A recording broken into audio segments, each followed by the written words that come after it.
The Anderson Silva Chris Weidman fight a work. Let's look at the fight. So Chris Weidman comes out, takes Anderson Silva down, lands some good ground and pound submission attempt, wins the first round. At least by any sensical scorekeeper. Second round comes on, and Anderson Silva's flailing his arms around, dicking around, pretty much what he's done every other fight, and gets frickin' walloped. A hook right on the chin, right on the button. Then with pinpoint accuracy, he gets put to sleep by another punch. It was a fantastic... he got put out. But Anderson Silva is not one to get hurt, so it's a little fishy, right? Like, he could take a beating. Absolutely not. That was a legit win. There's no way that fight was worked. By any sense of the word worked, there's no way it would have any... It would be totally nonsensical for that fight to have been worked. I mean, if Anderson Silva wanted to lose that fight, there were plenty of easier ways in which he could have lost. That leg lock attempt that Chris Weidman went for the first time, in the first round rather, that was a pretty damn close submission attempt. I mean, the knee bar attempt to transition to a heel hook, he was about one adjustment away from completing that submission. Anderson Silva defended it brilliantly, but it was a valiant effort at finishing the fight by submission. If Anderson Silva wanted to have lost the fight, he would have tapped out right there.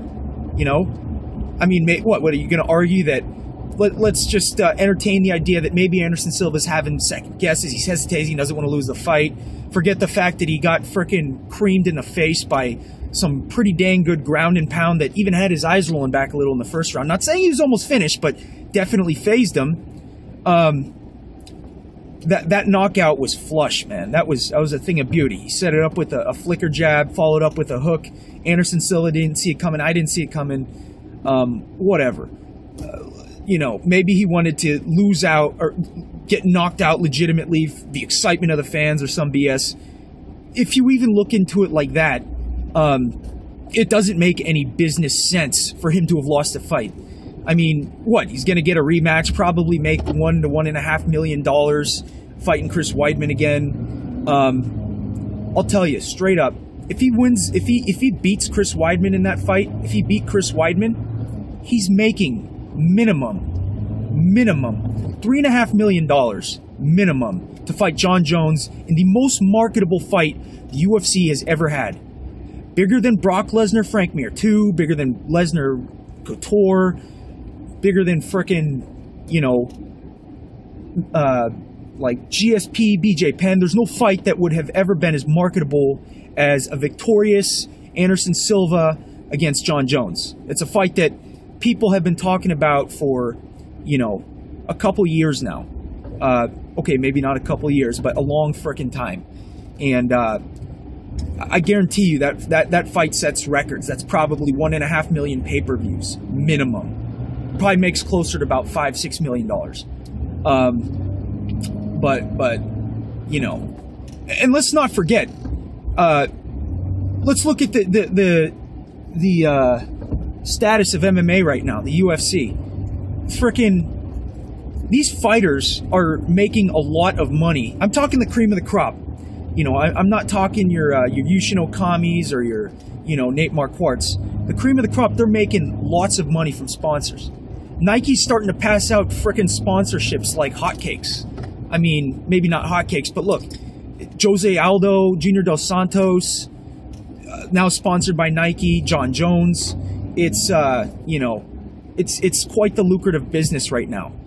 Do you think for a second that any of Anderson Silva's sponsors would make more money, be more marketable by him losing that fight? You think they're going to pay Anderson Silva more money? Do you think they're going to be like, all right, if you lose this fight, you're going to improve our image? He's looked at as untouchable, and rightfully so. He's the greatest champion of all time. It's, I could see arguments for other fighters, but for my money, Anderson Silva's probably the greatest fighter of all time. You look at his accomplishments, he's not... Sponsorship-wise, it doesn't make any sense for him to lose that fight. It's... you look at the dynamics of the situation, you analyze it, there's not one, practical feasible way in which that would have made sense. Now, although I disagree, I could see people's arguments to say that, oh, Anderson Silva, Chris Weidman didn't beat Anderson Silva. Anderson Silva lost the fight. He fought like an idiot. I could see that. I disagree, but I could see that. My argument to that would be, look at Anderson Silva's other fights. Ever since his second fight with Rich Franklin, he's been dicking around in the cage doing the same thing. Maybe not the same thing, like, to the mechanical, everything. But it's a strategy. He gets his opponents to engage in a stand-up. He knocks them out. He doesn't... it's... You got to be blind to think that that's the first time Anderson Silva's done that. There's nothing fishy about that fight. I just think you got to give credit to Chris Weidman. He set it up beautifully. He had to be pinpoint accurate for that punch. I mean, yeah, it was frickin' there like a frickin' watermelon. But, with that said, no one else has been able to do it. I think there's something to be said about, in the context of a mixed martial arts competition, someone who can use wrestling to set up their striking. Anderson Silva is a strategist. He's a frickin' magician out there. And I think Chris Weidman, legitimately, no work involved, skillfully defeated him. And I'm looking forward to the rematch, very much so. But no, there's no way that was a work. No frickin' way.